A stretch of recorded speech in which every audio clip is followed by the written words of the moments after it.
Appeal Court rejects Governor Fubara's bid to oust 27 Rivers Assembly members.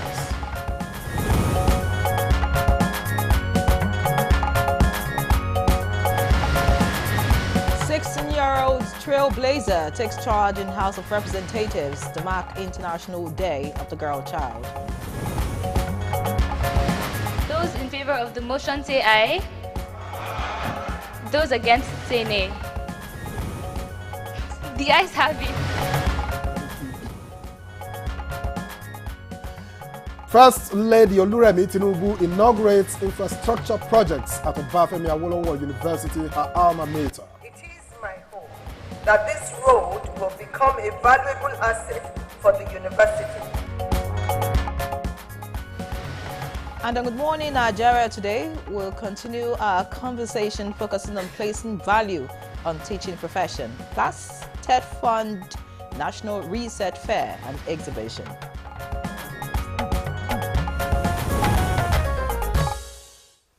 So let's begin by asking, have you ever asked your child if he or she wants to become a teacher? Chances are that 9 times out of 10, the answer will be a flat-out no, even for someone like me whose mother was a teacher. But have you ever stopped to ask why? Maybe I should begin by asking you why. I'll tell you later. All right, now that's the real question, isn't it? Well, we'll delve deeper into that and hopefully we'll find some answers as we go along. Teaching is often called a noble profession, but let's be honest, it's not always treated that way. And that might be why kids don't see it as a desirable career. Exactly. So you have your answer. Society's perception of teachers is, let's just say, less than ideal. Teaching is grossly undervalued, and there's limited room for growth in the field. On top of that, teachers face many challenges, from low pay to poor working conditions, overcrowded classrooms, and limited opportunities for professional development. And don't forget about the safety concerns. According to UNICEF, in 2020, Nigeria had about 1.2 million teachers. But get this, 40% of them were unqualified. And the majority, around 70%, are in public schools, according to the Nigeria Union of Teachers. Well, those numbers are alarming, right? Just this Monday on Good Morning Nigeria, we began a conversation about the need to place more value on the teaching profession. Education experts who joined us stressed that if Nigeria wants to be globally competitive, we need to attract the brightest minds into teaching. That's right. Our guests were clear. If we truly want to leverage education as a tool for national development, we have to start with the teachers. The Minister of Education, Professor Tahir Maman, said it is high time we give teachers the recognition they deserve for the immense sacrifices they make and their lasting contributions to society. Well, the Ministry of Education is committed to pushing policies that will elevate the teaching profession, and the government is actively collaborating with global leaders to rebrand and revitalize it, according to Professor Maman. But some of our guests pointed out that while there's been a growing appreciation for teachers in recent times, it's not enough. There's still a lot of work to do, particularly when it comes to setting clear standards for those entering the teaching profession through colleges of education and other institutions. Absolutely. So today, we continue to shine the light on this critical profession that shapes the future of our nation, teaching. How do we redefine its value here in Nigeria? Welcome to Good Morning Nigeria. I am Victor Azu. And that's not all, Victor. We'll also be discussing the upcoming 2024 TED Fund National Research and Exhibition Fair, a platform that highlights cutting-edge research and innovation. Stick around. It's going to be an insightful show.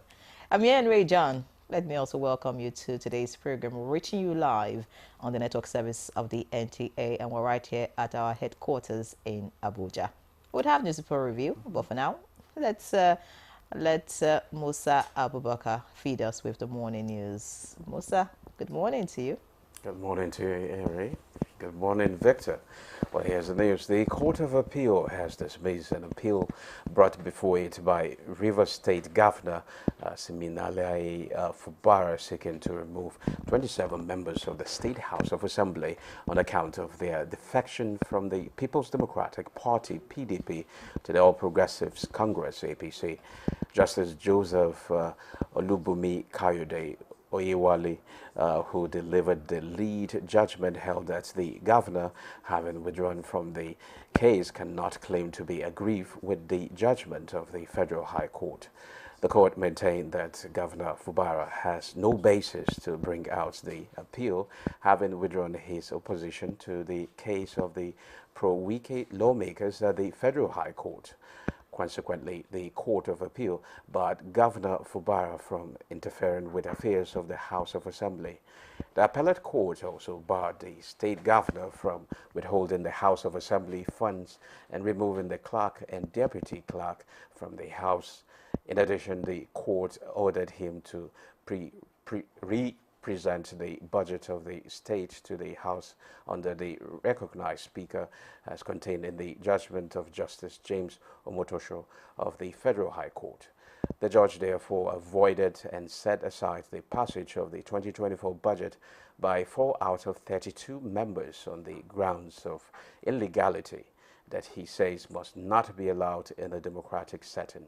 Governor Fubara has the right of appeal on this matter to the Supreme Court. A review policy document known as the Mental Health Gap Action Program version 3.0 has been launched by the federal government to address gaps in Nigeria mental health treatment and to strengthen human resources development for mental health service delivery.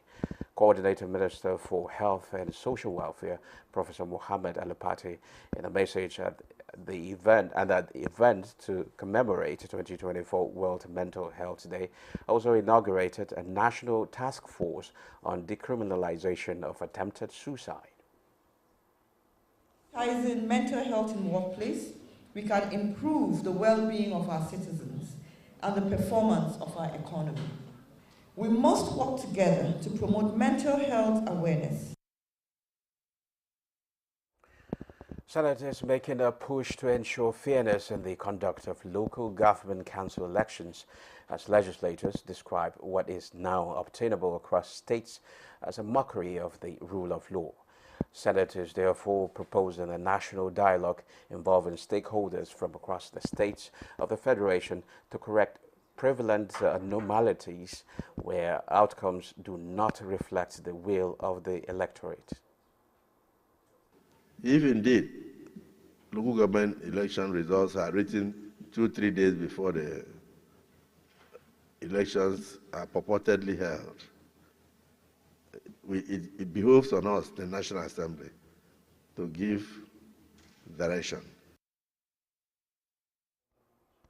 A 16-year-old Isabel Anani, a former student on Thursday, presided as shadow speaker of a special plenary session of the House of Representatives to commemorate the International Day of the Girl Child, which is observed every October 11th. Lawmakers passed resolutions to promote the welfare of the girl child and curb the menace of out-of-school children in Nigeria. Regardless of the stereotypes and exclusion. Ensure the swift passage of bills that seek to protect women and girls. Those in favor of the motion say aye. Those against say nay. The ayes have it. 41 years after her time as a student of the University of Ife, now Obafemi Awolowo University Ife, Nigeria's First Lady Oluremi Tinubu returns to her alma mater to inaugurate 3 key infrastructure projects.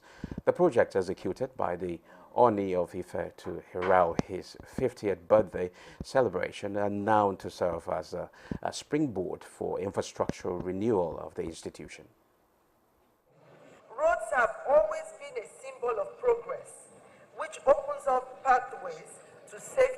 and economic growth. It is my hope that this road will become a valuable asset for the university. Those are the highlights of the news at this time. Good Morning Nigeria continues with Henry and Victor after the commercial break. Please don't go away.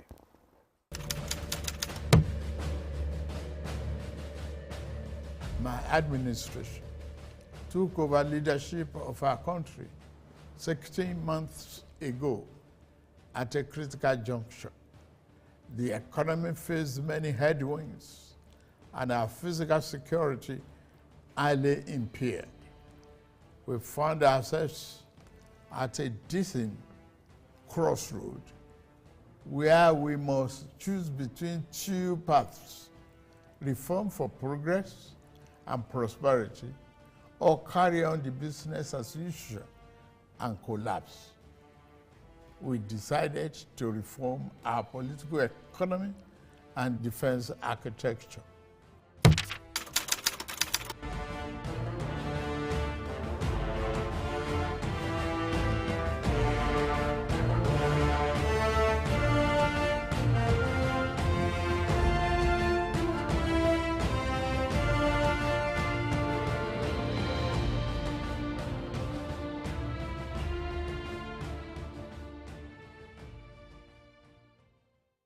Nivea Dry Deodorant with 72-hour reliable odor protection from dual effect formula for a dry and fresh skin feeling that gives you confidence every day. Nivea Dry is now available in 25 ml for 72-hour odor and sweat protection.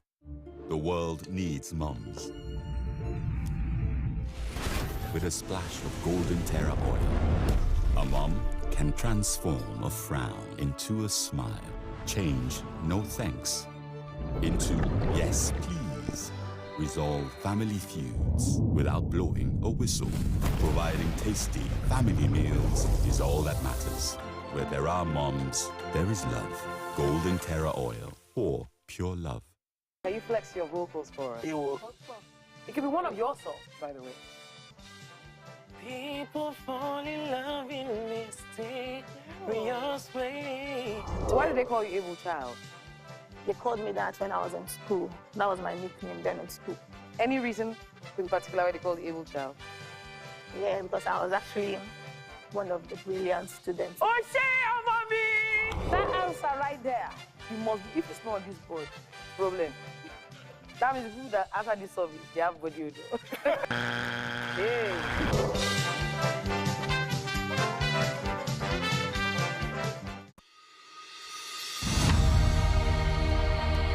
Nigeria means a lot to me. And Nigeria means peaceful cohesion. My country.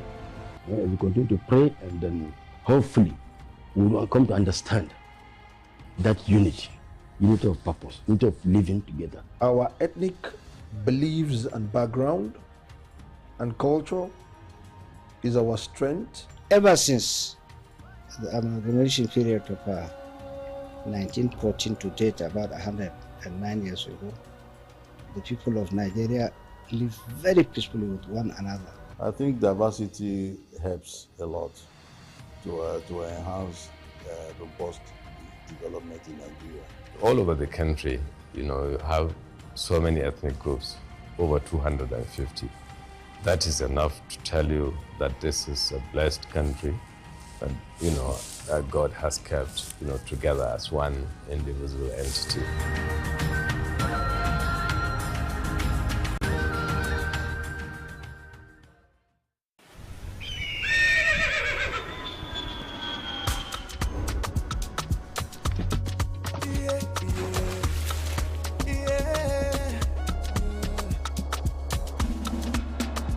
From the Atlantic across the savannah to the Sahara, we rise, a land of the free, we know they tire. We dream great, our spirit is undying.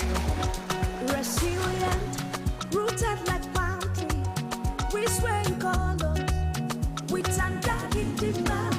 We make solutions, we ignite passion, yeah. Diversity is unique, we are more than just nation. We are Nigeria, strengthening unity.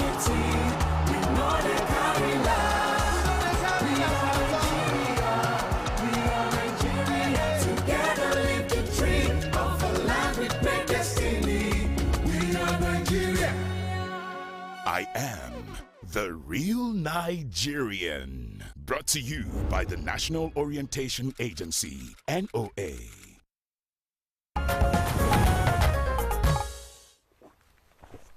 Up next is newspaper review.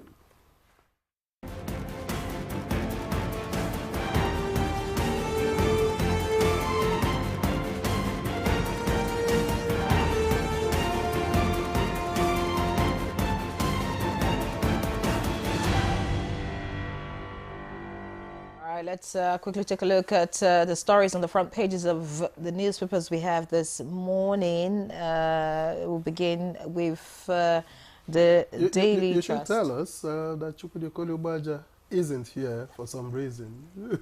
I expected you to say that. And I have. So do you have the reason? I don't have the reason, but yeah, he's unable to join us for some very serious reasons, but it's fine. We'll do the honors. All right, looking forward to having Chukwudi back next week. So let's see what the papers have. The Daily Trust is leading this morning, and the lead story on the front page is Ipman tackles NNPCL over new petrol price.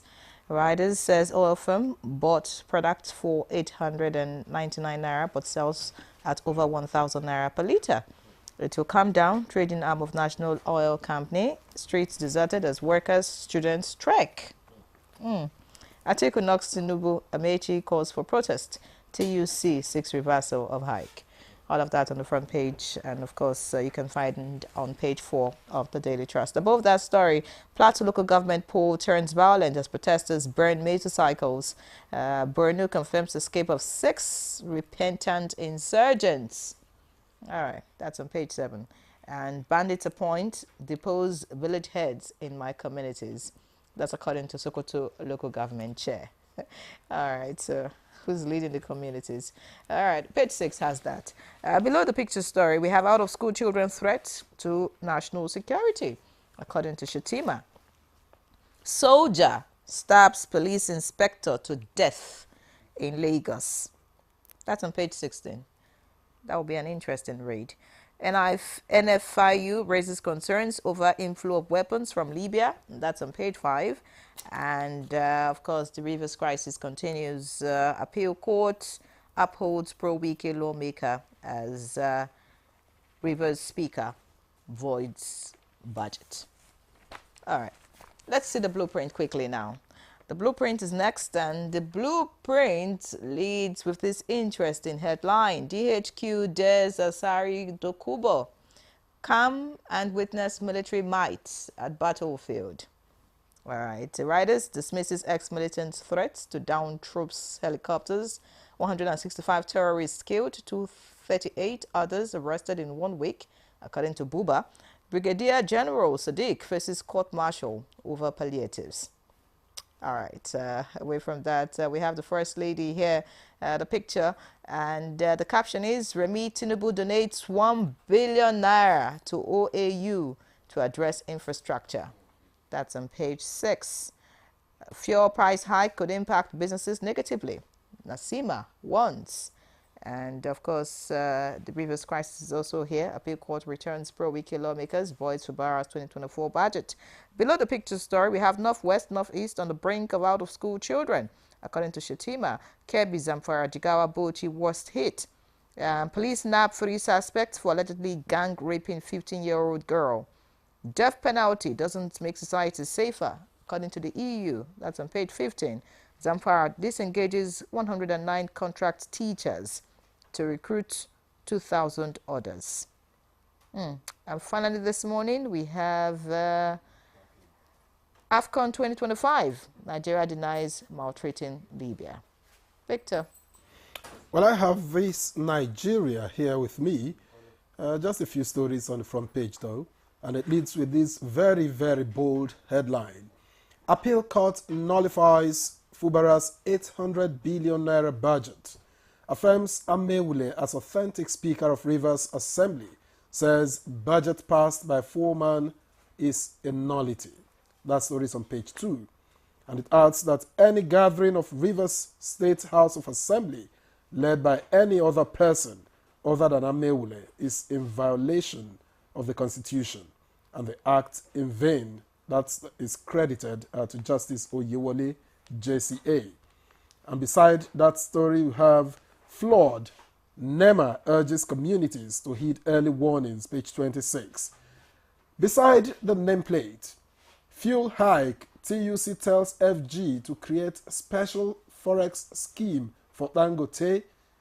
Senate may intervene if necessary. Senate may intervene in hike if necessary. That's according to Akpabio. And the story is on page 4. And finally, out-of-school children in northern Nigeria frightening. That's according to Shetima.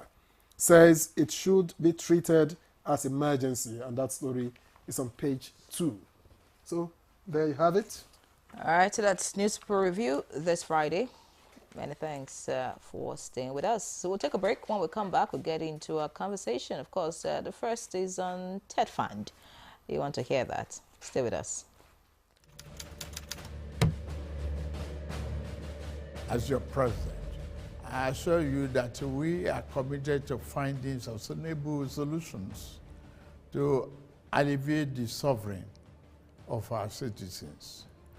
Once again, I plead for your patience as the reforms we are implementing show positive signs, and we are beginning to see the light at the end of the tunnel.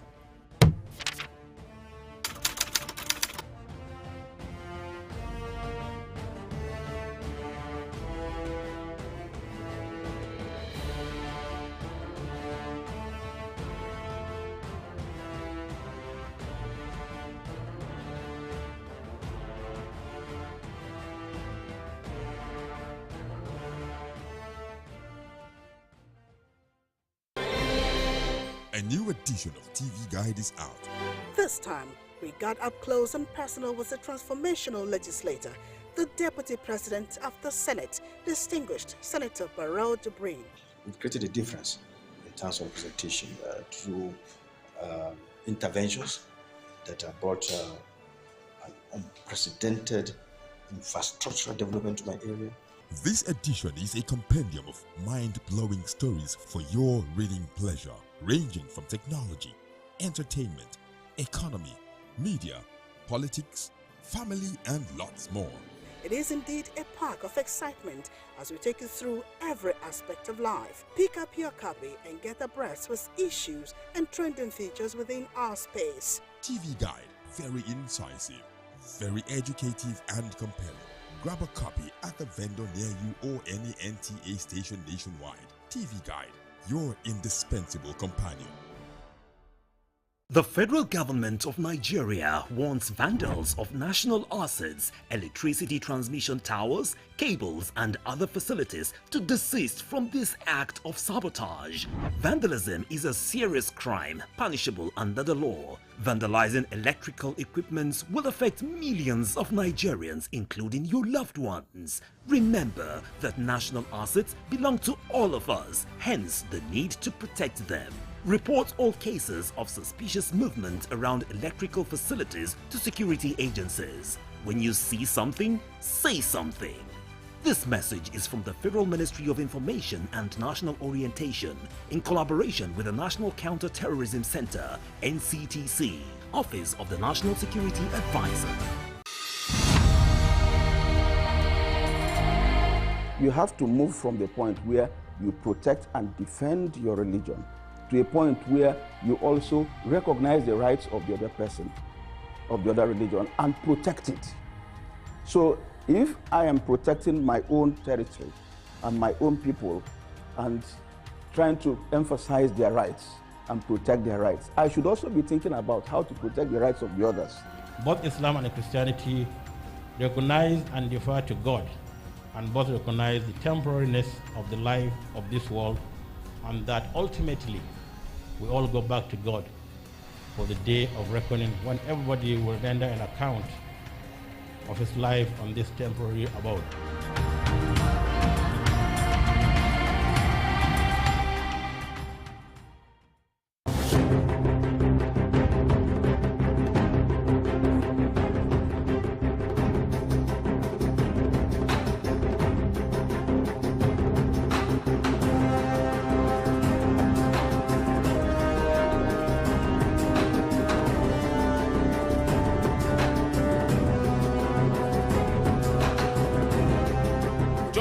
opportunity on AfroSport TV as Libya's Mediterranean Knights host the Super Eagles at the Matazo Benania Stadium in the AFCON 2025 qualifiers on Tuesday, October 15th, 2024, live on AfroSport TV at 8 p.m. West African time for what promises to be an unforgettable encounter in the AFCON 2025 qualifiers. AfroSport, your freedom of sport.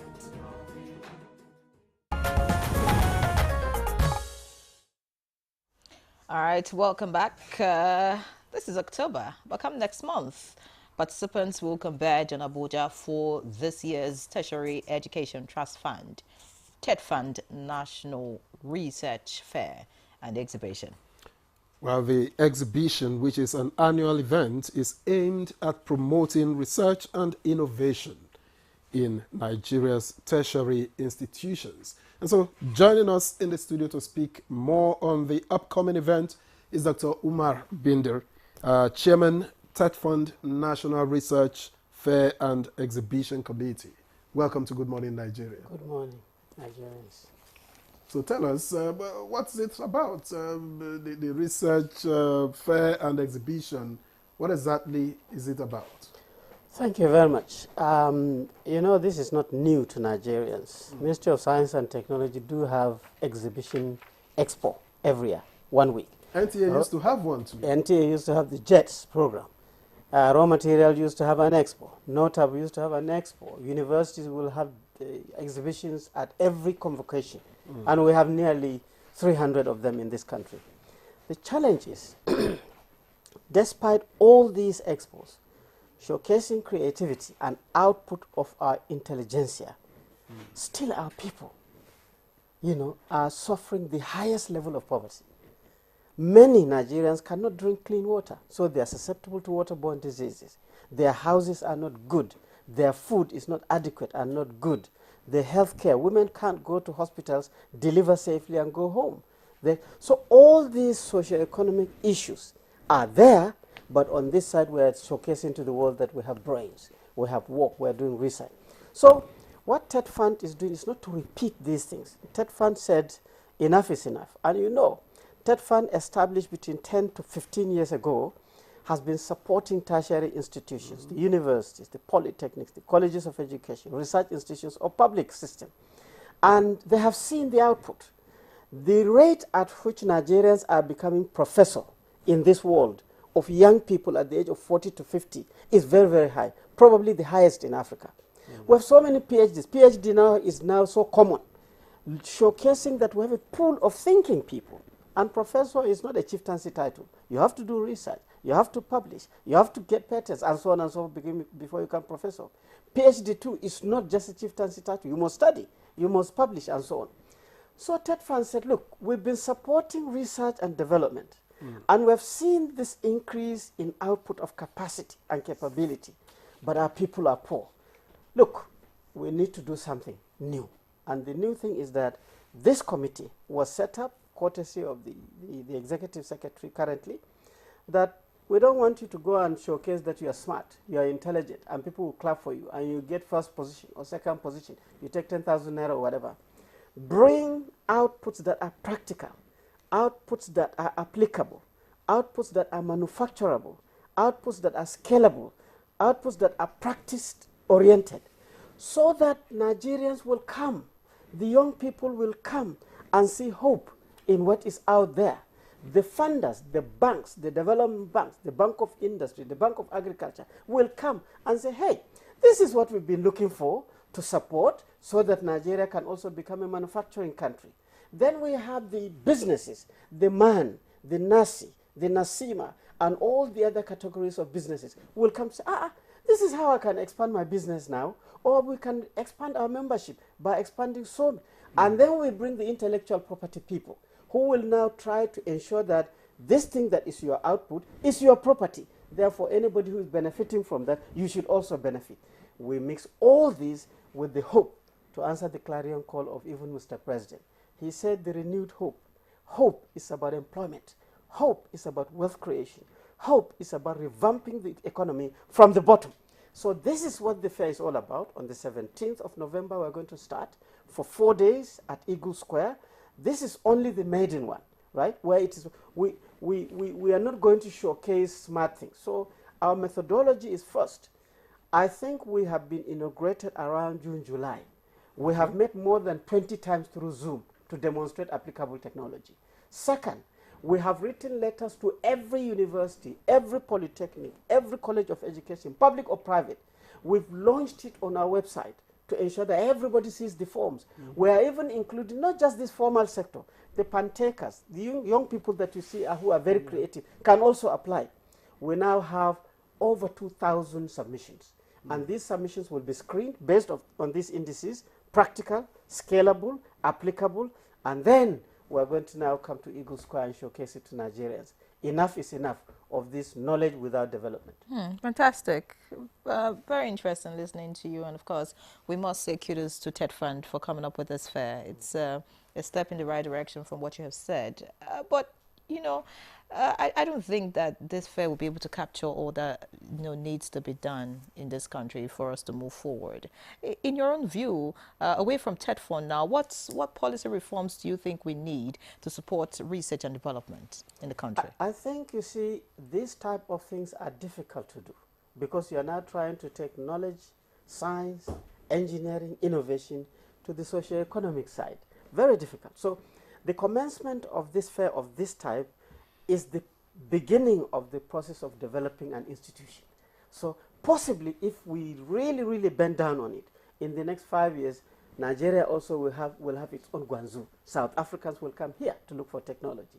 Ghanaians will come here to look for technology. So the kind of policy things that we expect, simplistically, is we also want our leaders, all of them, first of all, to come. And when you see and you are convinced, your role in policy making and policy implementation will possibly improve if you love Nigeria. Second, we should do creative policies such that you know, what do you call the National Assembly and the politicians' constituency projects. Say that the policy is constituency projects should be made in Nigeria. We don't want to see sewing machines coming from China. We don't want to see wheelbarrows coming from India. We don't want to see, hair drying systems coming from China. Why can't we get these young people, boys and girls, engaged in technologies of Nigeria so that when you showcase all this sea of innovations to your people, it is made in Nigeria? That is where the jobs are. That is where the creativity is. And that is where the ranking of Nigeria. Third, we want policies such that, in addition to TED Fund, there was a time when, even back to Obasanjo's time, through Yaradua, down through Goodluck Jonathan, there was a National Research and Technology Fund established with a minimum of 1% of the Nigerian GDP, with the chair of that council to be the president himself. It is only the president that can chair that kind of thing, that can tell Agric, all the fertilizers, all the tractors, all the seeds should come from Nigeria. He will point at health. All the scanners, all the medicine should come from Nigeria. He will point at all the ministries and say, look, this is my renewed hope. Oh. Me, I don't want you to come and carry money and start contracting and doing all. And it's very embarrassing, particularly to me, that every time we do a mega project, road project, building project, when we go to commissioning, you'll see some foreigners at the back of either the president or the governor or whatever. That is where the technology is. We should, when you go to Philippines, you see it's only Filipinos. When you go to Malaysia, you see everything is Malaysians.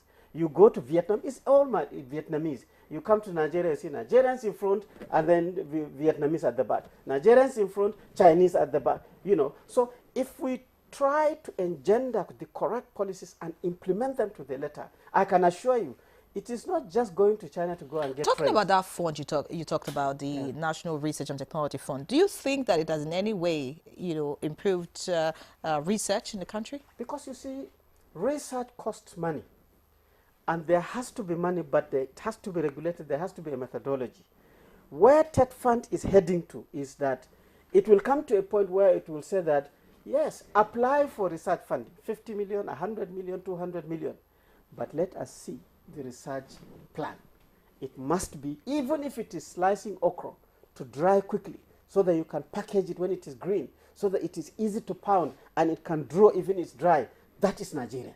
Don't go and study on the speed at which clouds move and then expect to get funds from us. We will not give you. Don't write a proposal to see how high grasshoppers will hop in vegetations of rainforest. We will not get money. So do practical things that can actually ginger Nigeria to actually go to the highest level. So the research fund TED Fund has started as an institution. They started this over 10 years ago. But because it's small, you find that the level of the funding, the number of people who are benefiting is very narrow.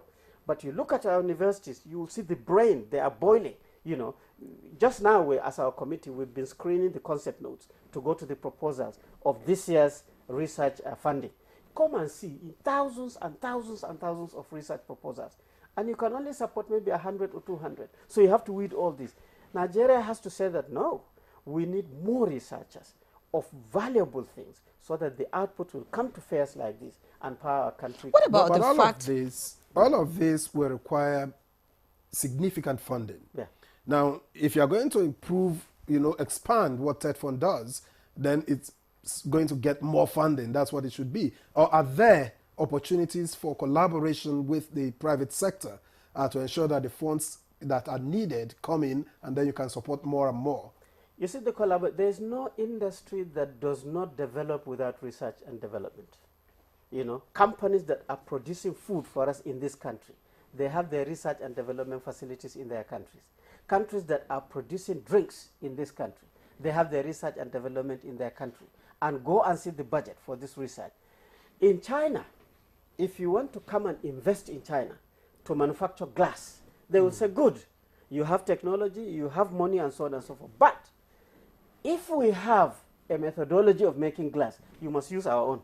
Don't go and continue bringing your own, making your own to get better, and then taking money to pay for your own technology, to develop your universities and equipment and so on, while we are just consuming it. So policies of that nature, and we have NOTAP. NOTAP is the institution that is supposed to regulate this.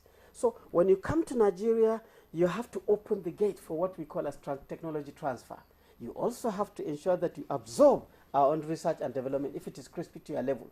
Our effort is to try to raise the bar to the highest level where industry can also participate. So imagine if we say that every private sector company operating in Nigeria must participate in funding the research and development in their own area, right? So maybe not corporate social responsibility, I call it corporate social investment.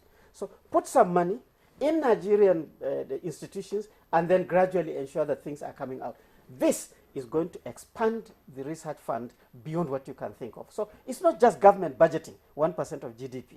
It is all these collections of bits and pieces, very well coordinated, transparently managed, and I can tell you, you see wonders in this country. Talking about seeing wonders, what can we do, as a nation to ensure that some of these researchers actually stay and, develop, their research or whatever it is that, they are into in this country? Because we've seen that even certain people that have been sponsored by TED Fund are out of the country at the moment. So how can we stop this brain drain, a situation whereby the country invests in people, their researchers, and then they're out of the country the next minute? You see, one thing good about Nigerians is that we are very simplistic and loyal and patriotic people. I can assure you, if a university professor has a house, a 3-bedroom, he's not asking of a skyscraper. He has a car that is good. His children can go to school. His wife can go to hospital too. He will not move an inch out of Nigeria. But when your immediate and basic needs are very tight, you will say, the ground never level, or is it water never, whatever. So you will escape, and that is what the JAPA is all about. Now, imagine a professor of mechanical engineering, or chemical engineering, or agricultural engineering. He has 10 patents because his brain is working. And these patents are licensed by industries through this fund. And he's getting royalty. Royalty is a continuous. Every month he's getting 10 million or 5 million. That man will not move an inch, even out of the gate of that university, not to talk of looking for an airport to escape. So it is an ecosystem. Make the system comfortable. Motivate these researchers. Ensure that they are also not asking for heaven on earth, but realistically they are looked after. They will work. Nigerians are very smart. And that work, have policies to ensure that the works are recognized so that it is absorbed by the community. And then you will have a creation of wealth, circulation of wealth, and I can tell you, gradually, you will find that even the ones that are already outside will start running back. All right. Dr. Bindri, we thank you very much for your time. We understand you have a flight to catch, and it's been a pleasure having you. However short the time, it's always a pleasure having you talk to us. Dr. Umar Bindri is Chairman TED Fund National Research Fair and Exhibition Committee. Thank you very much for coming on the program. It's a pleasure. And so we take this break, and when we return, okay. We would not take that break now. All right. All right. We're going to have an excerpt on our next conversation, which is on the teaching profession. So let's quickly see this excerpt put together by one of our colleagues, and we'll be right back. That the greatest infrastructure for our educational system are teachers themselves. For many of us who are in the field are trying to implement education reform, we keep running up against a major challenge. And that challenge is that there is a gulf between the new aspirations for education and the capacity of existing teachers to deliver those aspirations. Because teaching is not paying enough, because government is not paying enough attention to education, quality people and people with knowledge are not interested into going into the profession. Education is being, teachers are being demarketed by the quality of people going into teaching.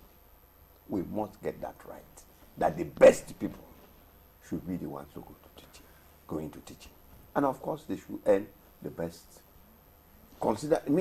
If you pay teacher, the salary you pay people who work in the central bank, or those who work in the NNPC, or those who are there, everyone would want to go and be a teacher.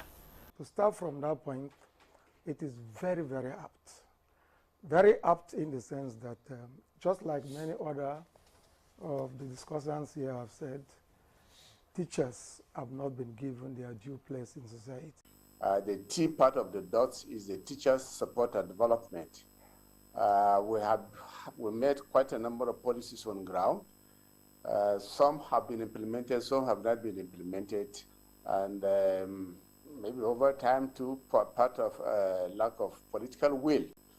Now, this government is bringing the two on board. Our president has stated very clearly his commitment to education.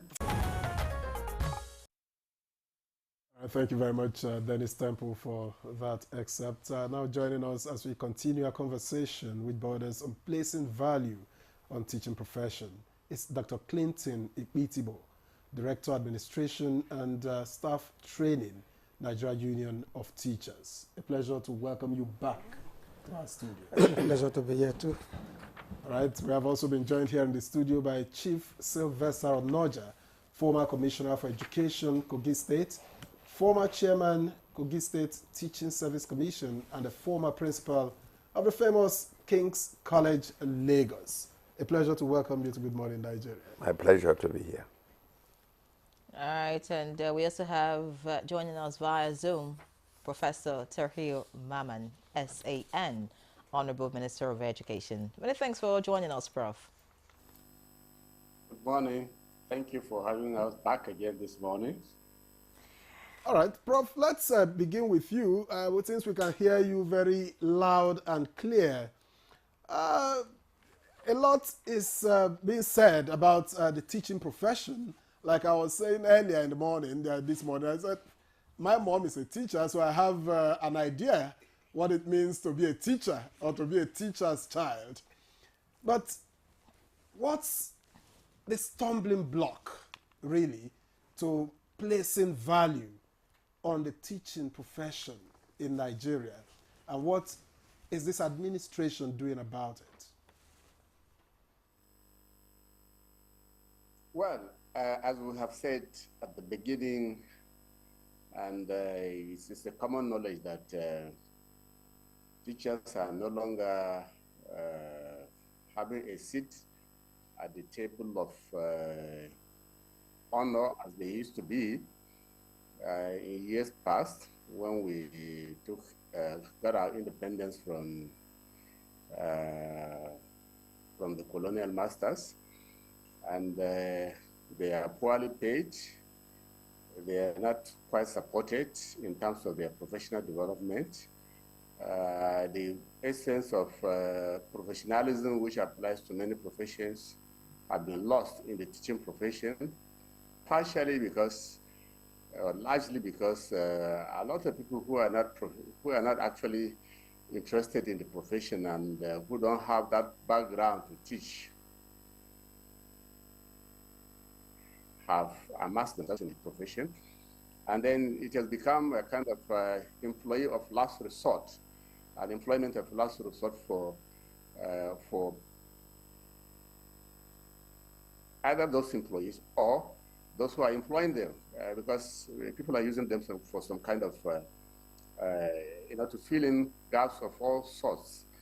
And education has become, particularly at all levels now, it used to be at the pre-tertiary level, it has become an all-comers game, where any person who has some coins, change here, will just go and set up a school, and irrespective of the standards needed. So all these have eroded so much the value of teachers and teaching. And then, of course, as I said, when you have the recognition, which is very low, then you have people, it impacts on the profession itself. And then the regulatory component of it in terms of standards needed to establish schools for the recruitment have been very porous. And so there's a lot to do. And we in the Federal Ministry of Education, as you know, the job of the ministry, the federal ministry at that level, is to provide those policies and coordination and ensure that those standards are met. And most of the schools are not owned and operated by the federal government. They are owned and operated by the states and technically even local government for primary schools. But for a lot of our people, investment in education, although terribly important, have not been politically correct because it's a long-term investment. It's something that is intangible. The outcomes are largely intangible, except where, as Bindi mentioned earlier on in the early part of the program, where I saw the efforts on research. We inaugurated our committees in July, to bring that nexus between what is going on in the laboratories in our universities and our needs as a nation, to contribute to various aspects of developing resources, So the problems are a lot. But for us in the ministry, and personally for me, having been in a teaching profession for some time at the tertiary level, we've taken the gauntlet and we've been rolling out quite a number of policies and addressing some of these issues. What we want to see in the next months and years of this administration is to get all the players who have responsibility to implement them, to get them implemented. We are going to work with the governors. Now the local governments have secured autonomy, financial autonomy, and we hope that it will also be followed with autonomy on policies and implementation, and then they will have a proper focus on what is right in the various local governments. And then the private sector, who are playing a major role in the education sector, both at the pre-tertiary and tertiary level. Particularly, I'm more concerned about the basic education and secondary school, because this is where the foundation is. If we get it right there, we can have a good hope for tertiary level. Focusing heavily on that sector to ensure that we get the basics right. We put in place mechanisms for supporting the teachers. We bring in technology into the system there, and then we make learning and teaching, very involving and student-centered at that level, so that students can be interested in coming to school and stay in school and finishing and learning some skills which will connect them with society and the productive economy, you know, as they finish. For those of them who don't continue, they can engage with, they can have a productive life. Those who will continue into tertiary level can also make very good choices as to what they want to do at the tertiary level. So these are the things which are generally engaging us. And only yesterday we had the National Council on Education where some of these policies were considered and approved. And of course, we are also aware of the teeming millions of students, learners at that level, or some who never even went to school, who are out of school and becoming a major security concern for the country, and also drawing us back in terms of our development economically.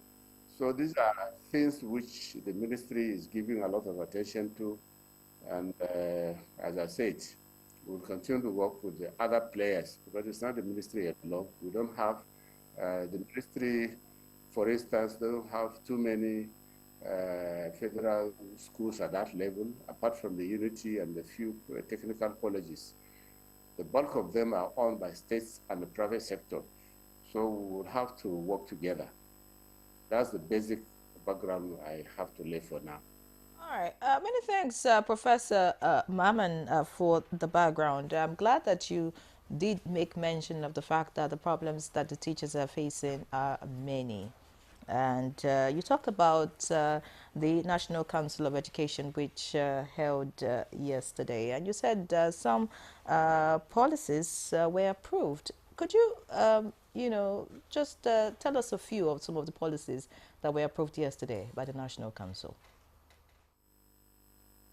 Well, the National Council of Education is an annual event. It's a build-up to, it's the highest policy-making body of the ministry, where policies being implemented by the ministry are reported, and then trajectory for going forward, and for the future, are also considered. What we did yesterday, some of the things that were considered and approved yesterday are basically, as I say, standards for secondary schools. We have to have standards. As I said at the beginning, one of the major crises in the country is quality of education at those levels. A standard of learning, facilities, and that. So we were able to approve that. We also approved the standard for inclusive education to ensure that everybody is in the rope. Those out of school, those who have been victims of violence, and who are in disadvantaged places. And so we provided a policy that will ensure that all these children and learners are captured in the education system. And then we also approved, you remember the DOTS policy, the various components of it, and then in particular, the implementation of the unfolding, actually, of the National Skills Framework and the curriculum which followed on the back of it, flowing from it, which will be implemented from this school session. I would have said this October, but we need to tidy up a number of things around it in terms of the method of implementation, in terms of the assessment regimes that will come out of it, in terms of the support which we need to give all schools for it, and then the monitoring and the mechanism, and then the teachers' guideline. All these we are going to sort out between now and November, at most December, so that at the latest from January, these policies will be implemented, will commence for implementation. So we're not going to wait till next year, because next year it is our plan that from January, or even now simultaneously, the relevant agency, especially the NERDC, working with other agencies of the ministry, under the supervision of the ministry, will be working on similar structure for secondary schools, which we hope to implement 1 year after we have implemented these. And so these are the highlights of what we approved. And then we also approved the teachers, National Teachers and Education Policy, which has been, which was done, concluded actually. We made it, the policy being worked on in the ministry, but we concluded it. But beyond that, we have set up a national teachers reform and development policy. It's an international committee we have. We're with UNESCO and other agents so that we can bring into the teaching profession the professionalism we are talking about, the support which they need, you know, as a profession to grow, you know, and be recognized, and then their welfare, because you cannot be talking about people's development and professionalism without giving them the necessary welfare support. We have some of these policies on the ground already, but they don't have the backing of law. And it is our work plan that these policies, some of them that require that legislative backup, will be put forward for that legislative backup. We have the approval of the president to go ahead with these policies. If you remember, even at the last celebration of World Teachers' Day, the Secretary of the Government mentioned the decision on the disposition of the government to support all these policies. So it's our job now to ramp up all these efforts to conclude the concrete policies that need to be in place very quickly, because time is not on our side. We are operating a democratic government, and for me, it's a special moment for us to put in place and reset the system that has gone really very wild and almost uncontrollable for decades now. So this is an opportunity for us, with the goodwill of Mr. President and our own determination and commitment to getting things right, we are rolling out some of these policies. So these are some of the things that were decided upon yesterday.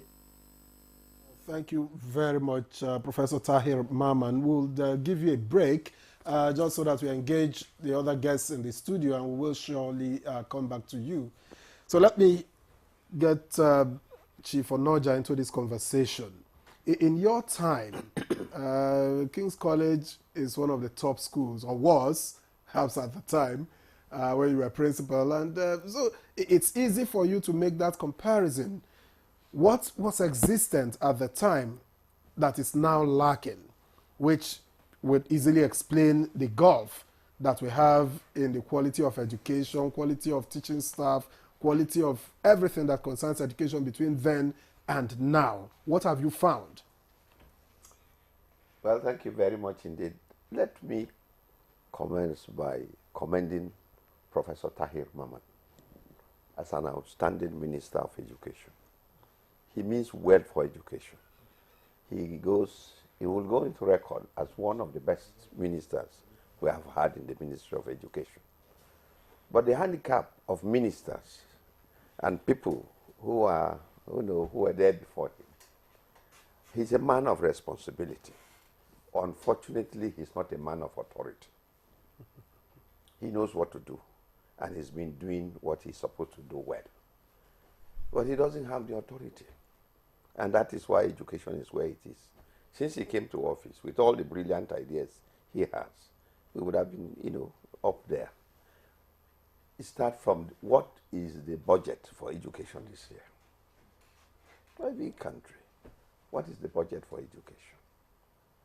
There's nothing to talk about. Less than 10% of the budget for in the country is allocated to education, and there's nothing you can do without enough resources. But if you want me to go back to what it was at the time, I learned. You talked about King's College. King's College was established on the 23rd of September 1909. It was one of the first 3 secondary schools in West Africa. The first one was Forabe College. Forabe College, King's College. King's College, Achimuta College.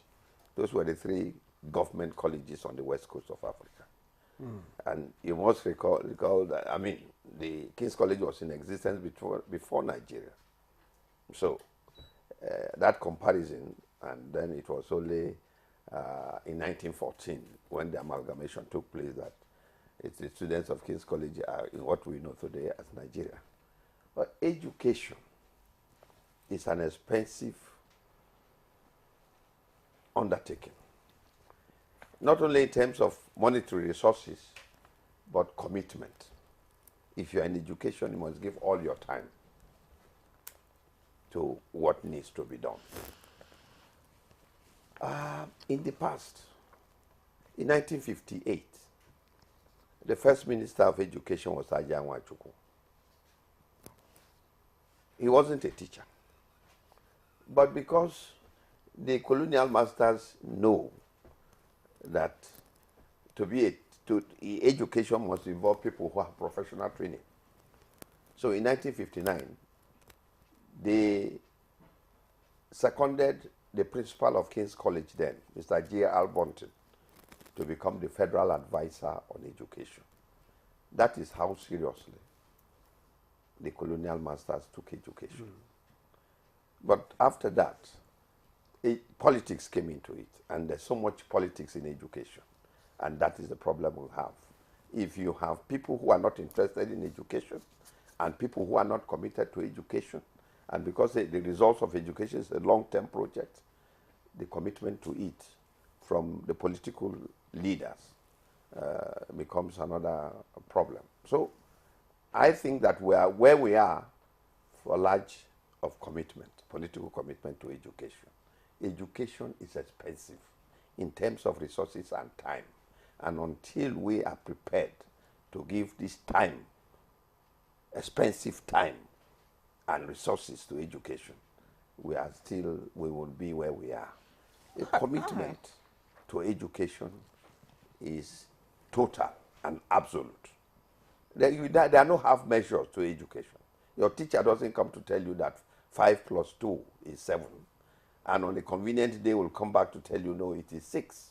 You are committed to it, you are fixed to it. And the only way to liberate this country from ignorance, from backwardness, is education. There is no alternative to it. And we must take education seriously. And if you want to take education seriously, it must be properly founded. And if you found it, people effectively trained and people committed to education should take charge. In the States, for example, many of them are actually not interested in education. You have people who have taken offices who have actually no regard for education whatsoever. And so, education is on the concurrent list. The Federal Minister of Education can do as much as he wants, but the states also have their own leeway and they take their time to do it. And until we have education consolidated, and then a greater input from the federal government, and a greater say from the federal government, and a greater authority from federal government over the state institutions, and effective monitoring bodies. Like we talk about the education, Senior Secondary Education Commission. It's God's gift to us. We need to strengthen that organ to ensure that quality education at the secondary school level is there. If there is no quality education, then there is nothing to talk about. All right, but thank again, let me commend the minister for what he's doing, but we must make sure that the authority is with him.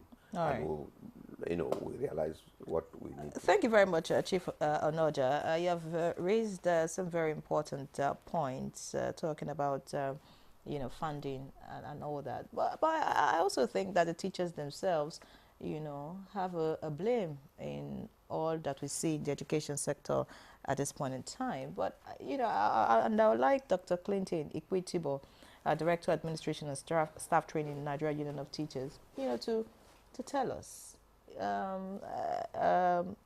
what went wrong with the teachers? What went wrong with the teaching profession? Is it just about funding alone? Is it about government paying attention? Why did teachers lose interest in the profession? Okay, thank you. So let me start by saying that I totally agree. In fact, I can't agree more with my elder brother here based on his submissions. And even to the Minister of Education, I think they are doing their best. You know, it is a statutory responsibility of the Federal Minister of Education to set the standards. And so in that regard, they are doing their best. Yeah, you talk about teachers not having interests or that they are not doing enough. Well, I must say that the starting point is to appreciate what the teachers, those who have decided to make teaching a career in life, to appreciate their efforts. Because we may say that in the past it was this way, it was that way. But again, we know the road we've traveled, where we are coming from. Last time we were here, I did mention that it is not just about money, that in those days, the regard given to teachers in society, the fact that outside the family, the very first unit, you know, the socializing unit, the family, teachers were those that were given, until today, given the responsibility to bring about the development of the child, to become somebody very important in society. And so their role was so recognized in the past. They might have not gotten so much money in their pockets, but that regard, that respect itself did a lot. And let me say that teachers are committed even till this day in their own professional job. I think I have said it and I will repeat today. You can go to every community in the country, all nooks and crannies, you find teachers. Not because they like those environments. Very difficult environments, without roads, they don't have electricity, nothing, no potable drinking water, but they are there to do what? To ensure that the future of the child is molded for them to become something reasonable. And so teachers are still doing their best, but the system we find ourselves is where the problem is. Let us start from the funny, like what my brother said here. You know, when you talk about something, we make comparison with advanced countries outside, Finland, Singapore, and so on. Go into their own educational policies and what they are doing to fund education in those climes. Look at a place like just Rwanda in Africa here. Coming out from genocide, they took a deliberate policy in such a way that private school owners had to beg, you know, parents to take their children and wards to private schools because they were able to reposition and revamp their own education system in such a way that the public education system became the attraction. So what we are saying is that there are a lot of issues in the system, starting from even apart from the funding. Okay, let me even talk about the funding, like what my brother said here.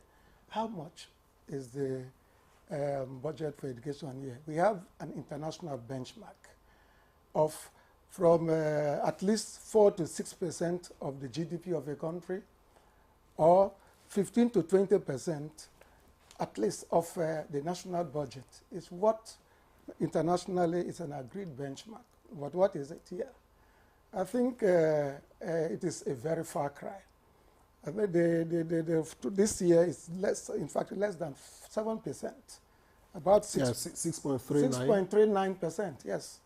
And it's even lower than last year of about 8.8%, about that.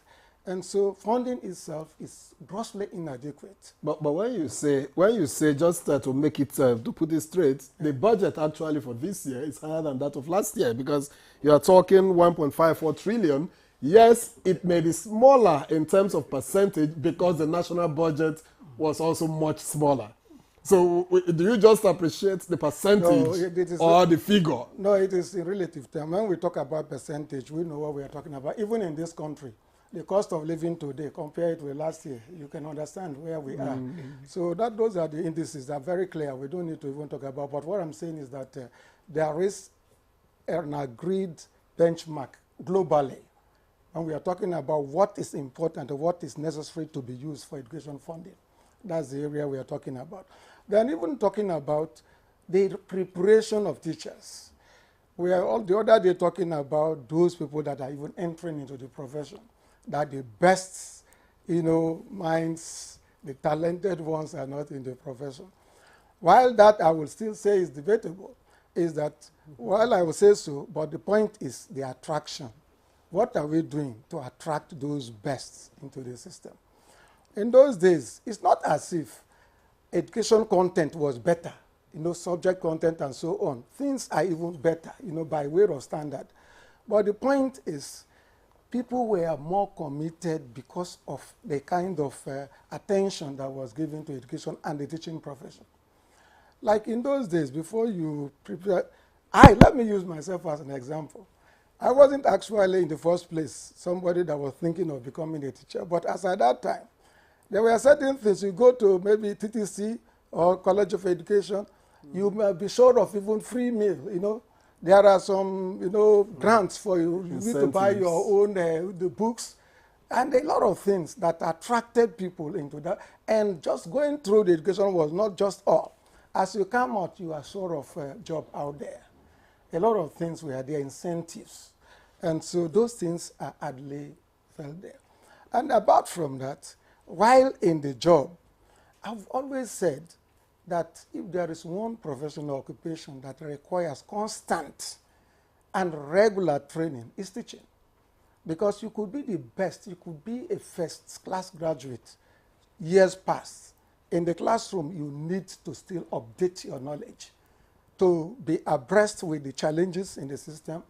Today, the rapidly changing world has brought about a lot of challenges, emerging challenges.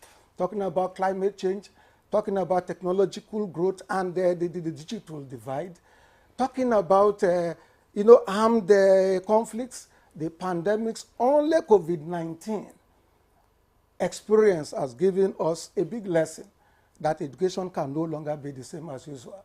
In this scenario, much attention is needed for the teachers because their own job assignments, that is the responsibility, is also widened, and they've been given bigger burden, and so that more attention ought to be given them. But what do we see? So a lot of things are really there. Oh, okay. Very many thanks, Dr. Ikwetibo. Yes, maybe those listening, of course, will want to agree with some of the points that you have made. But what about self-development of the teachers themselves? I mean, if you're in a profession, if, say, for example, you're a biology teacher, I mean, you're supposed to develop yourself in that field, and make sure that you update your lesson notes and then you're passing the right knowledge to your students. I think that's a personal responsibility. But let's pause you and get back to the minister. When the minister spoke, Professor Maman, I hope you're still with us. When you spoke earlier, you talked about the very many problems that the teachers are facing. Some would say that all of this stemmed or began when we started seeing private schools in every building, and then they couldn't afford good teachers like the government was doing then, and paying that much, and then they just got secondary school leavers. They got just anybody to teach, pay anything, and then education started to drop from that point. I didn't hear you speak about any form of regulation in terms of private schools. Okay, well, for the government schools, at least to a certain level. I mean, in some states, if you go to some states today, their teachers are still very well paid compared to, some other professions. But what about the private schools? Is the ministry looking at how to regulate private schools, how they recruit teachers, the kind of education? I mean, I don't know. Well, I'm sure you know all the many problems that the private schools, have brought on us in our education system. I would like to speak to that. Well, I thank you for bringing up this one. Actually, I mentioned it at the beginning because for us, all the policies we bring out have also impact on the private schools. You remember, as I said, part of the beginning of the problems of the teaching profession is the privatizations of the entire system. Yes, we have issues with access. We want every child to be able to attend school. and the public schools have not been able to meet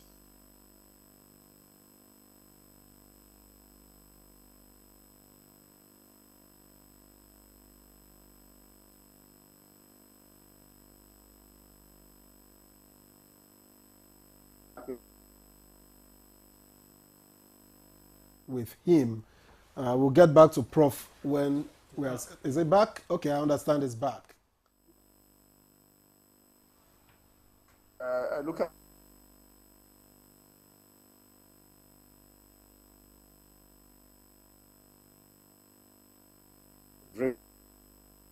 it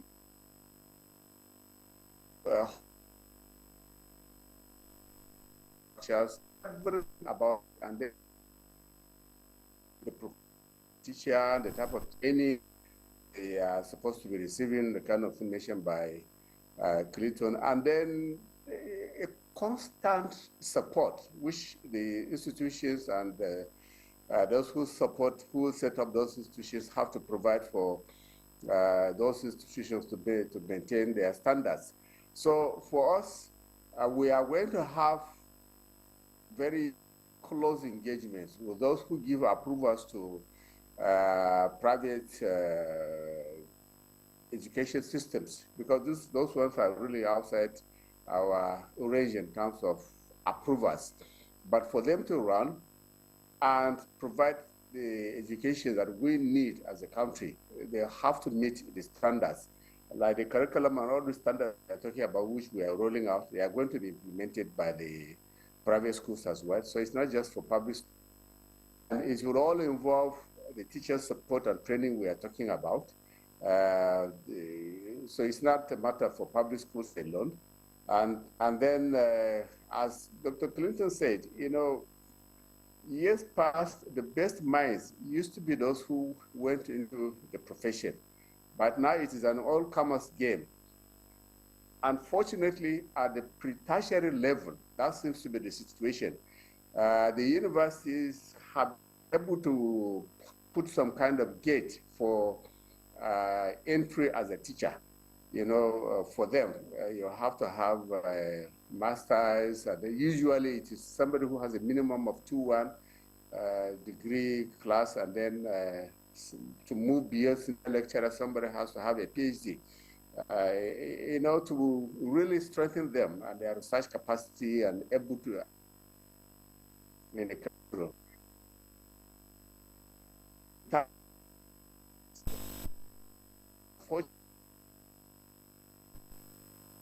Level we need to strengthen even more before for what they are doing. And I like the point mentioned about money by Professor, our old teacher. Money is that needed, that the also that we need to have effective implement. And as you know, you 20% of the budget, national budget, is ideally what is recommended for education to have, or 6% of GDP. Yes, over the years, we've had varieties of interventions, both the national budget, which have hovered over between 5 to 6% like this year of the budget.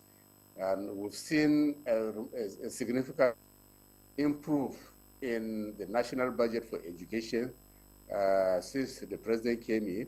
But we also need to note, bear in mind, the existence of mechanisms for education like TED Fund for tertiary level, and then you BEC, and UB funds for secondary schools for basic education.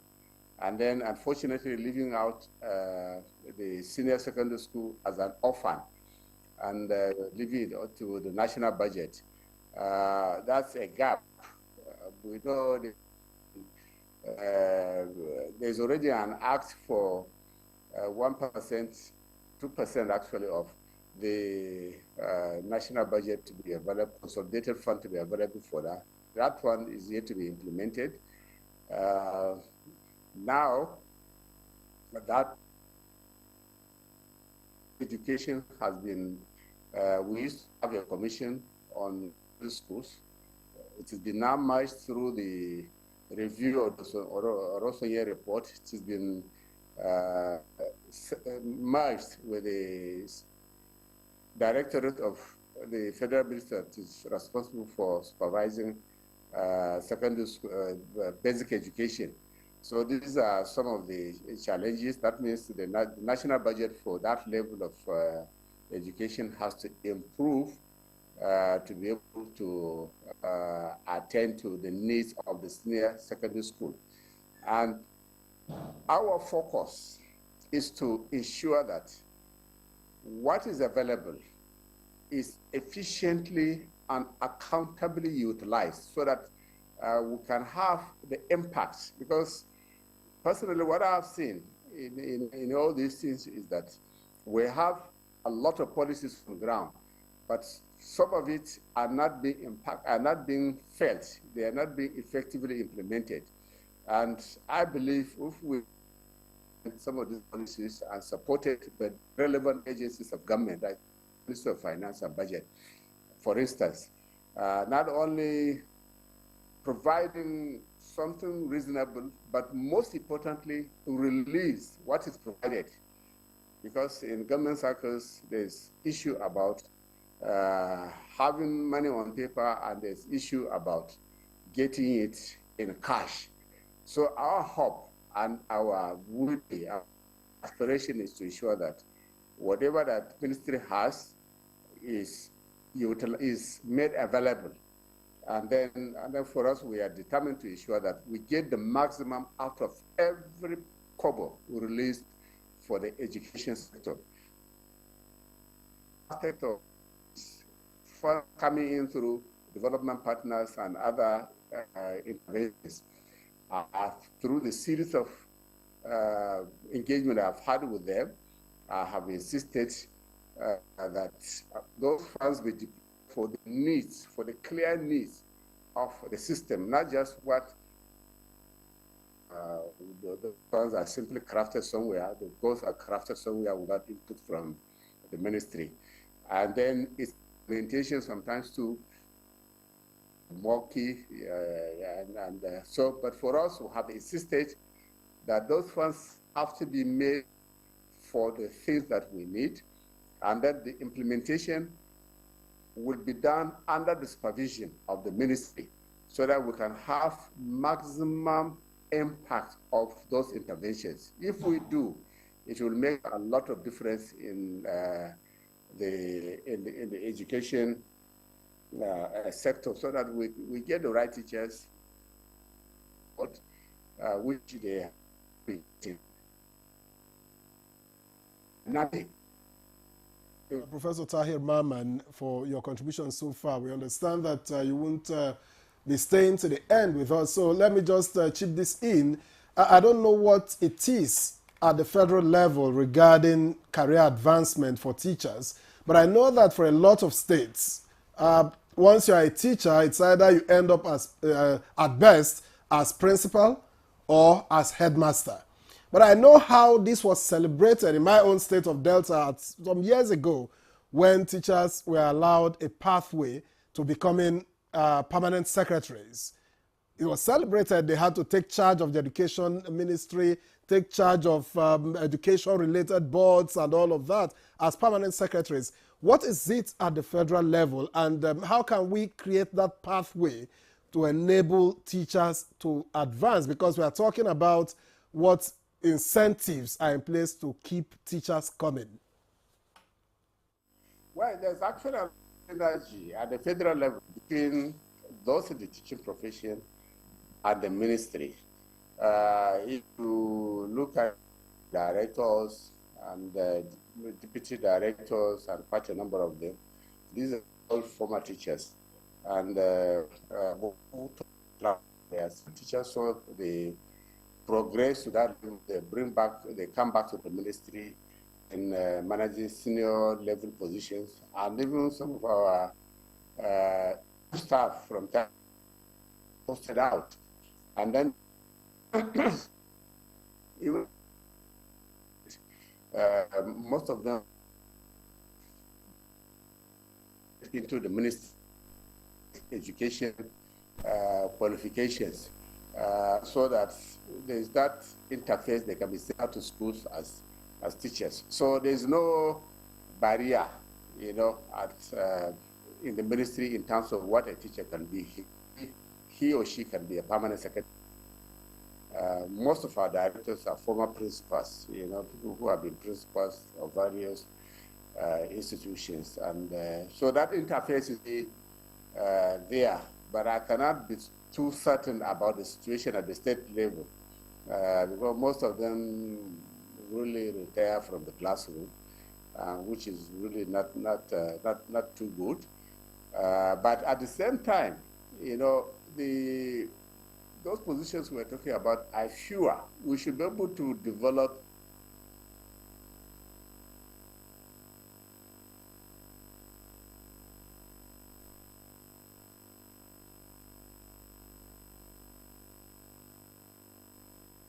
For Professor Tahir Maman has been lost there. We do sincerely appreciate the Honorable Minister of Education for joining us. He also needs to attend to some very pressing issues at this time, so I think that's a good way to just sign him off. Of course, we'll continue the conversation right here with our guests that are still with us. Of course, talking about the teaching profession is a continuous one. It's not something that can be dealt with, you know, in one day or with one program. But, you know, I'd like to get to you, Chief Onoja.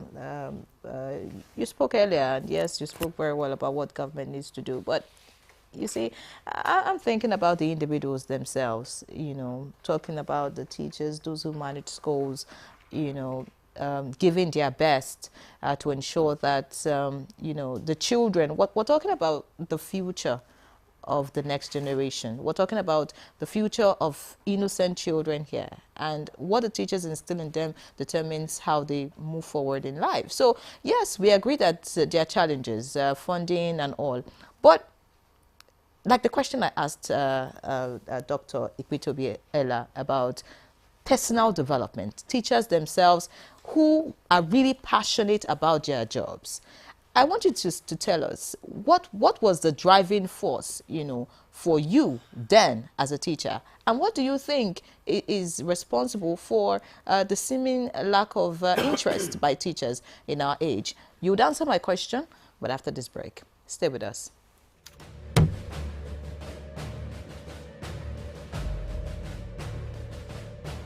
The dreams that our founding fathers envisaged are still work in progress. Every day, we put our hands on the plow, determined to do a better job of it.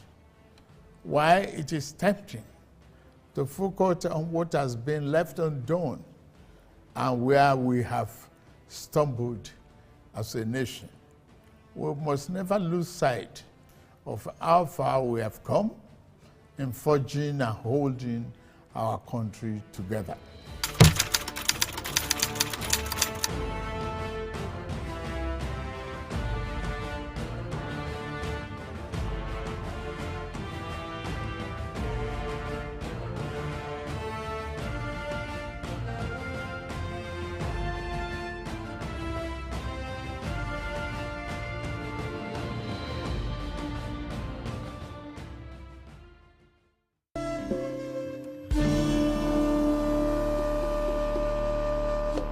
I think Amaka should just move out of the house. Yes. No. Standing out of the house is not the right thing to do. Oh, there you go again with your sentimental family stuff. Baby, if our aim is to stop this affair, it is best achieved under our roof. You do something terrible and you'll be acting innocent. What are you going on about? Don't ask me that question again. You couldn't even control yourself in the presence of our visitors. What are you accusing me of, woman? My son, I don't know how serious you are with my daughter, but there's something that needs to be done urgently before you move any further. Anything, I mean, just anything, just say it. I'm ready to do anything. There is a spell that needs to be removed. Spell. Family forever. The story of our lives.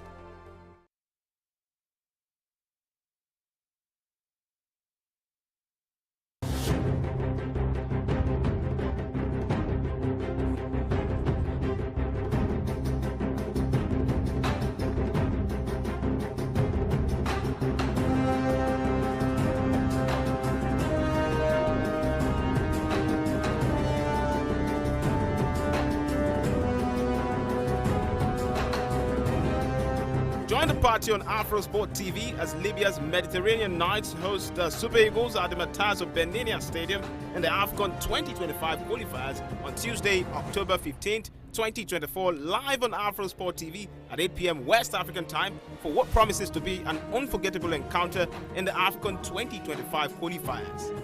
Afrosport, your freedom of sport.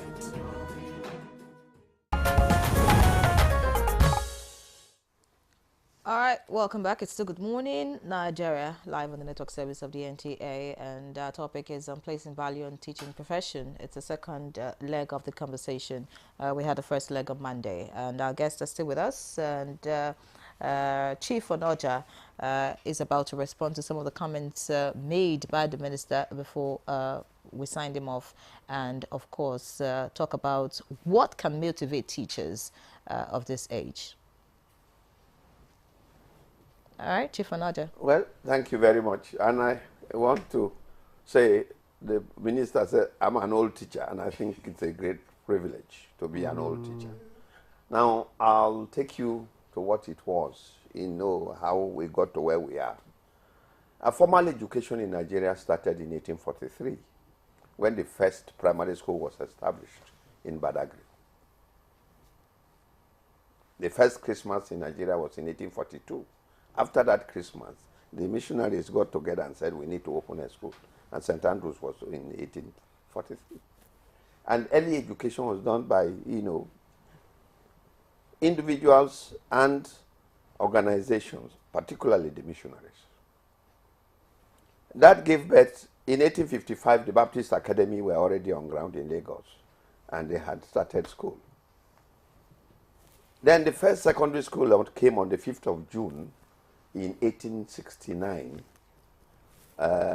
Methodist Boys High School in Lagos. The principal of that school was Samuel Babson Macaulay. He married the daughter of Ajayi Crowder, called Abigail.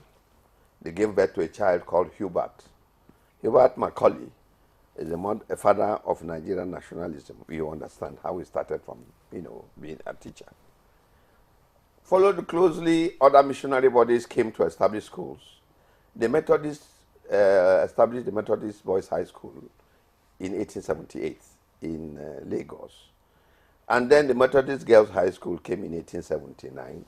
Before then, St. Andrews College was there in 1875 in Oyo. And other missionary bodies established schools and moved forward even to communities. By 1908, Abeokuta Grammar School, Abeokuta community had established a school of their own.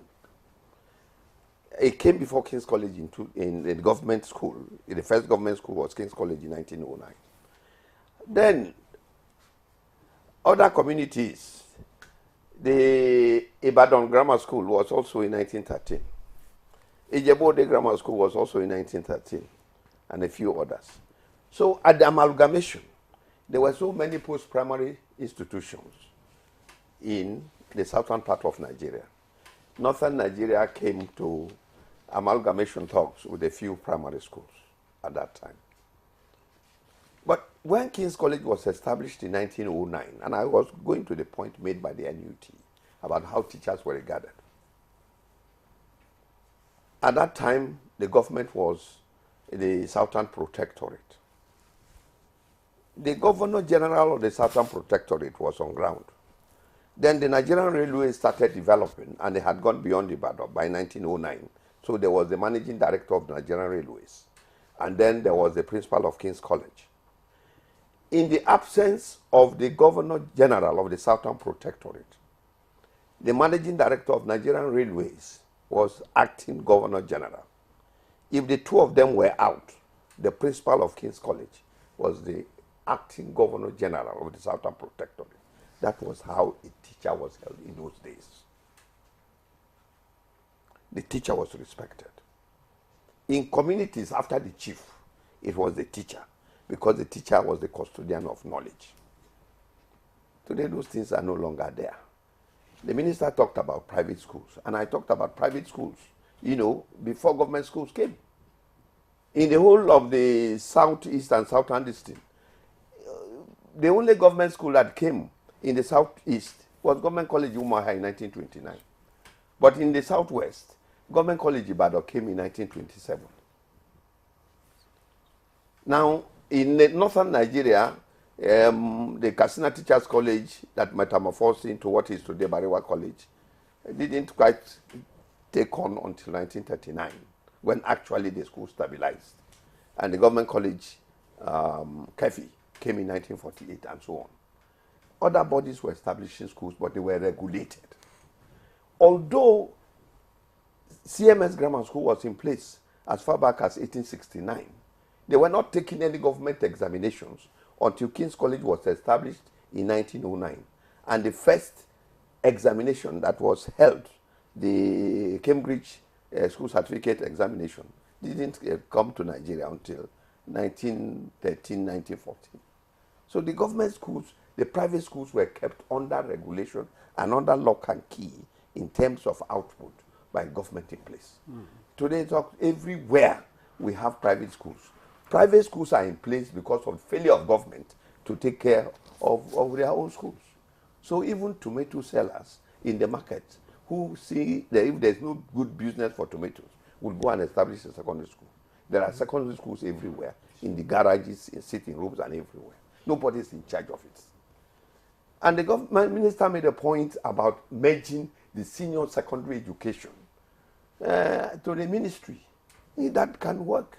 Orishanya panel came 11 years before, it was written 11 years before the Senior Secondary Education Commission was established. Education sector at the level, senior secondary education, that regulates quality education is an orphan. There is the NUC for tertiary institution for universities. There is the NBT, the National Board for Technical Education, that is for technical institutions and all that. And there's the NCCE, for teacher training institutions. So the tertiary level of education has 3 regulatory bodies. The primary has a regulatory body in the UBEC, but the senior secondary education, where character is formed, is an orphan. And they established the Senior Secondary Education Commission for that purpose, so that they can accredit these so-called private secondary schools. There are private secondary schools, there are no teachers, their teachers are not trained, there are no game facilities. The most important thing about, you earned your degree in character and learning.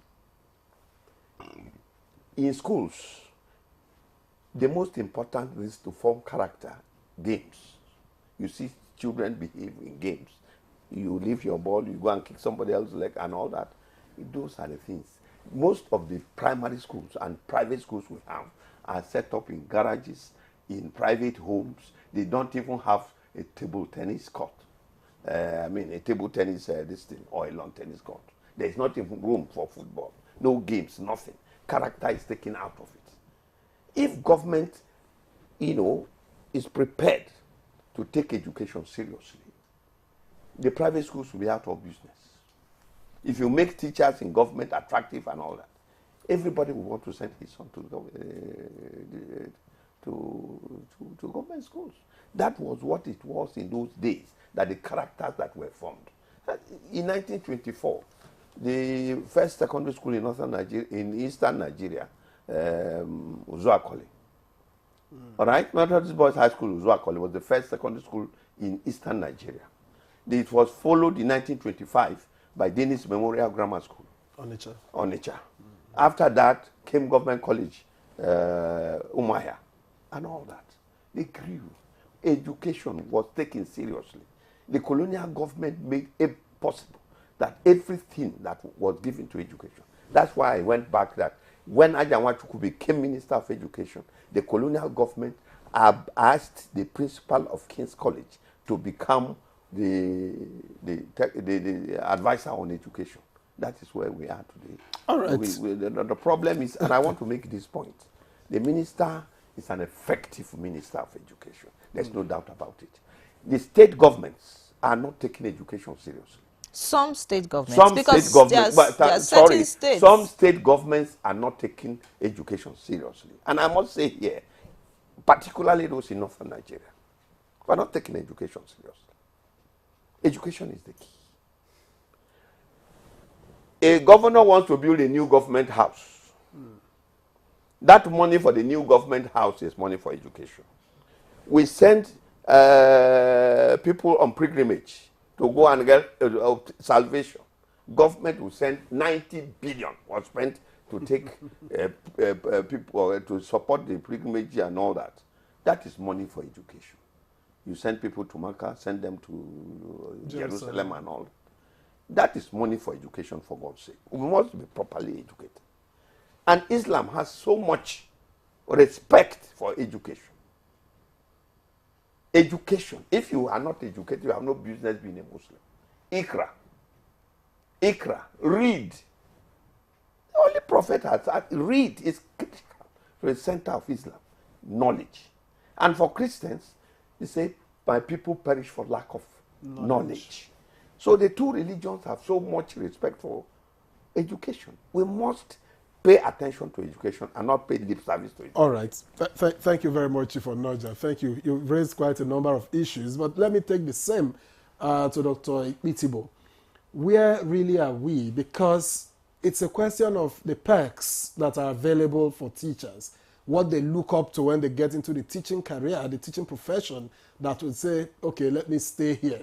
Otherwise, what you find is a lot of people who get in the teaching profession because they have no choice, and then they are looking for the quickest exit route. So where are we in terms of career advancement for teachers, and what other perks can be introduced to education to ensure that the best people, the best brains are attracted to it? Yeah, thank you. So sometimes the problem of education and the teaching profession is even laughable. Most of the things we talk, it amounts to putting the cart before the horse. We are talking about the quality of teachers and so on. Like I was initially making reference to some countries, the Singapore, the Finland and so on. Teachers are the best paid, the most recognized. Something attracts the best to be there. And that is where we are. The truth about education and the teaching profession here is that, one, education has never been given the right place it deserves. The premium place on education is low. It is not yet there. And teachers have not been accorded the status they deserve. That is the main thing. Well, let us say that, like what the minister said, a lot of things are going on at the federal level. I also want to agree that the issues about policy formulation or the existing policies are not sometimes even the problems, but implementation. We find ourselves in a situation where education is the concurrent legislative list. And so the Federal Minister of Education appears to be like the dog that can bark but cannot bite. Policies are rolled out, directives are given, but when you come to talk about the implementation, it's not done. And we all agree here, the bulk of the schools are there at the subnational level.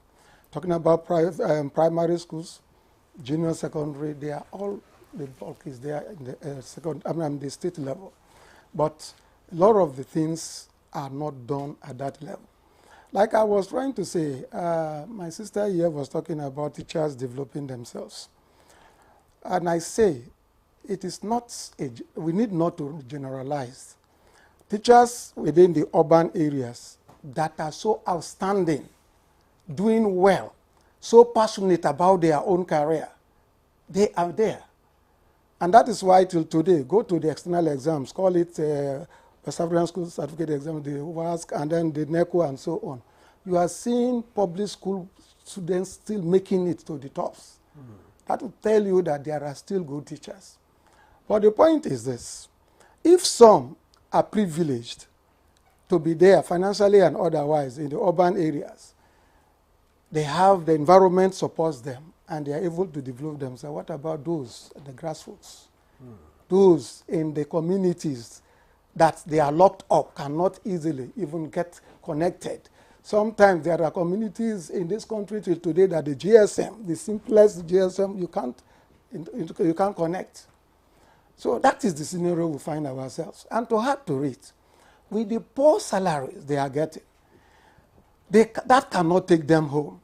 If a teacher is, located, his own residence is somewhere, some kilometers away from the school, to pay to the school and come back alone. But how much advocacy this is where the NUT comes in. How much advocacy do you do?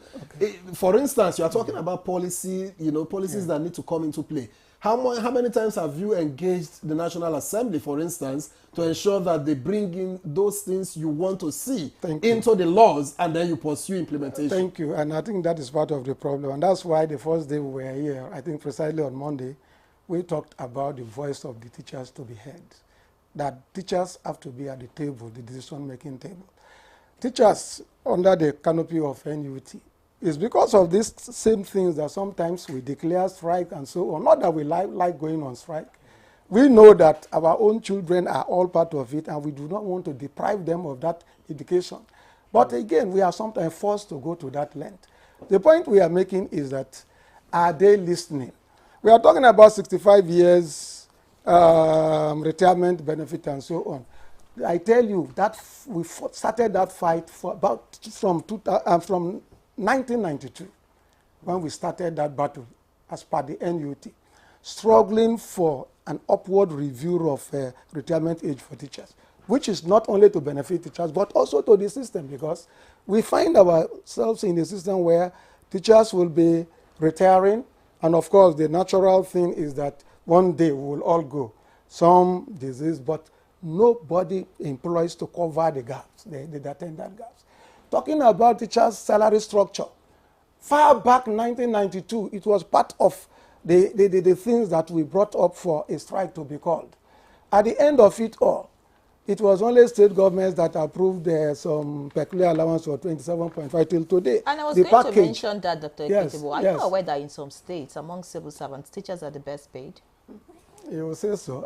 The point we are making... In some states in this country. See, when we are talking about competitive remuneration, salary, we are talking about professions. We are talking about not maybe the medical profession, the legal profession, and so on. We are not just talking about the general civil servants we are saying. The attraction, we have all agreed, go to universities, the intake, before somebody will said, I want to read education, is the last resort. And that is to say that there is something attracting some people to go to some places other than the teaching profession. And so the 27.5 peculiar allowance that you are now referring to as the best paid is from our own sweat. We fought for it. Even at that, not all. But would you say that the teachers are bringing on the table, what some state governments have been able to, give these teachers? That's really, what I think should be the focus of teachers at this point. Because in terms of output. Output. Because you talk about placing value on teachers. I'm just assuming that, say, for example, in a particular school where you have teachers who are committed to their jobs, and then you have a lot of children in that school do very well, who come out in flying colors. Of course, there's no way that school or those teachers would not get recognition. But a situation whereby children leave school and there's no impact. You talk about children in public schools who do well. Some of them, personal effort. So it's about the commitment of teachers at this point. We agree that, yes, government may not have done well in certain areas. Yes, but, as Nigerians, and then what happened to the saying that the teacher's reward is in heaven? In the past, we had teachers who were so deeply committed to their profession, to their jobs, that they would give their all. Even some would go to the extent of giving meals to their students. So what happened to that zeal, to that commitment, to that teachers that were teachers that were born, to be teachers who, despite the odds, were willing to give their best. My sister, thank you so much. I think I was still going back to the same thing. I started this very program by saying that those who have decided to remain in this profession and are doing their best to call it a career in life are still giving should their be best. So what appreciated. policies would you like to see government put in So place at this point? We are Just coming, so that we can... Yes, we are coming to that. Let me also clearly tell you that there are committed teachers, very committed teachers. But let me give you an example. A situation where you find 1, 2, 3 teachers in the whole school, the optimal performance will not be there because of the crowded classrooms. We have an education policy that says that for primary, secondary, junior secondary, 1 to about 35 pupils or students. For senior secondary, 1 teacher to 40. But you see crowded children in one school to be controlled by 1 teacher. What we are saying is that you see those that are doing well or some students performing well is the situation that they find themselves. Are there laboratories that are well equipped in the schools? Are there libraries that the teachers can tap from? So there are things that will enable the teacher to perform optimally. That so is going the point forward, what policies would you like to see government put in place? There are too many policies. First, government must be very deliberate to ensure that teachers are well trained, and the issue of in-service training is germane, is very important, particularly against the backdrop of the introduction of technology into the education system. We are talking about artificial intelligence and the rest of that. Teachers must be involved, carried to that level where they can deliver. Then we are talking about the incentives.